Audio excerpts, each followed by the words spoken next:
बिहार में जिस तरीके से पुल गिर रहे हैं, हमको लगता है कि वो समय दूर नहीं जब नीतीश कुमार की सरकार भी इसी तरीके से गिर जाएगी। और उनके सरकार के गिरने के पीछे का जो मुख्य वजह होगा वो बिहार में लगातार पुलों का गिरना होगा। हम ये बात क्यों कह रहे हैं? क्योंकि अभी 5 दिन भी नहीं हुआ था अररिया के पुल को गिरे हुए कि अब सिवान में एक नया पुल गिर गया है। और उसके बाद नीतीश कुमार की चर्चा फिर वही से ही शुरू हो गई है जैसे हर बार पुल गिरने के बाद शुरू हो जाती है। आप समझ लीजिए कि अभी अररिया में 5 दिन भी पुल गिरे हुए नहीं हुए हैं कि सिवान में एक पुल गिर चुका है। और इस पुल के गिरने के बाद जो सबसे बड़ा कारण सामने आ रहा है वो है कि विभागीय लापरवाही। सिवान के महाराजगंज अनुमंडल के पटेरा और गरौली गांव के बीच में गंडक नहर पर एक पुल बना हुआ था जो अचानक से पुल टूट गया।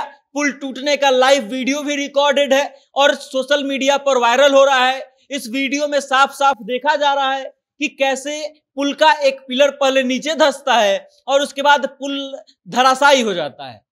आप इसके बारे में ग्रामीण जो है इस बात का आरोप लगा रहे हैं कि कुछ ही दिन पहले नहर की सफाई की गई थी और नहर की सफाई करते समय विभाग के जो अधिकारी थे उनके द्वारा घोर लापरवाही बरती गई थी। ये पुल जो है 30 फीट चौड़ा था और पुल धराशायी हो गया। ग्रामीणों के अनुसार जो आरोप लगाए जा रहे हैं वो ये है कि कुछ ही दिन पहले नहर की सफाई की गई थी और नहर की सफाई करते समय विभाग के द्वारा सुरक्षा मानकों का ध्यान नहीं रखा गया जिसके कारण पुल गिर गया। बताया जा रहा है कि जब नहर की सफाई की जा रही थी तो नहर को और गड्ढा करने के लिए उसकी मिट्टी काटी जा रही थी और मिट्टी काट करके बांध पर फेंकी जा रही थी। और इसी बीच मिट्टी काटते समय पिलर के आसपास से भी मिट्टी काट दी गई जिसके कारण पिलर कमजोर पड़ गया और फिर पुल नीचे गिर गया। ये पुल जो है 30 साल पुराना था लेकिन अभी उस अवस्था में नहीं था कि ये पुल गिर सके और ये 2 गांवों को जोड़ने का सबसे मुख्य साधन था।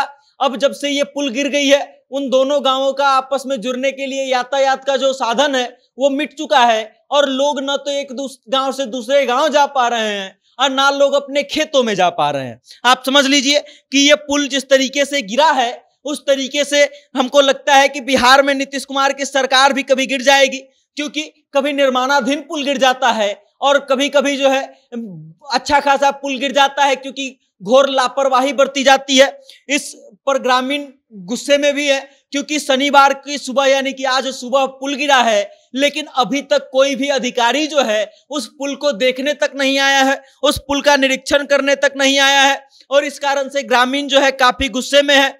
इस पुल के बारे में कहा जाता है कि किसानों को खेतों तक पहुंचने के लिए, बच्चों को स्कूल जाने के लिए इस पुल का ही सहारा था और पुल के टूटने से जितना भी आवागमन था सब पूरी तरह से बाधित हो गया है।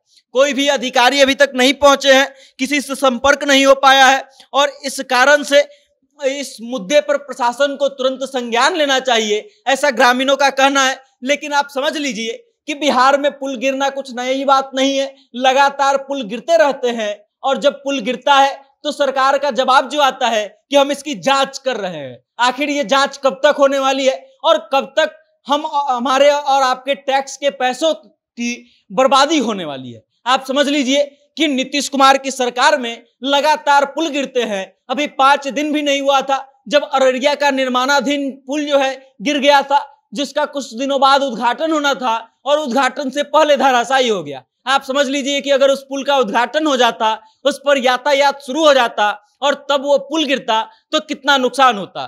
खैर, सिवान में भी अभी जो पुल गिरा है उसमें किसी के हताहत की खबर नहीं आई है, लेकिन ये पुल गिरना कहीं ना कहीं बिहार सरकार की कमर तोड़ेगा, कहीं ना कहीं नीतीश कुमार की कमर तोड़ के रखेगा, हमको ऐसा लगता है। बाकी इस खबर को लेकर के आप क्या सोचते हैं?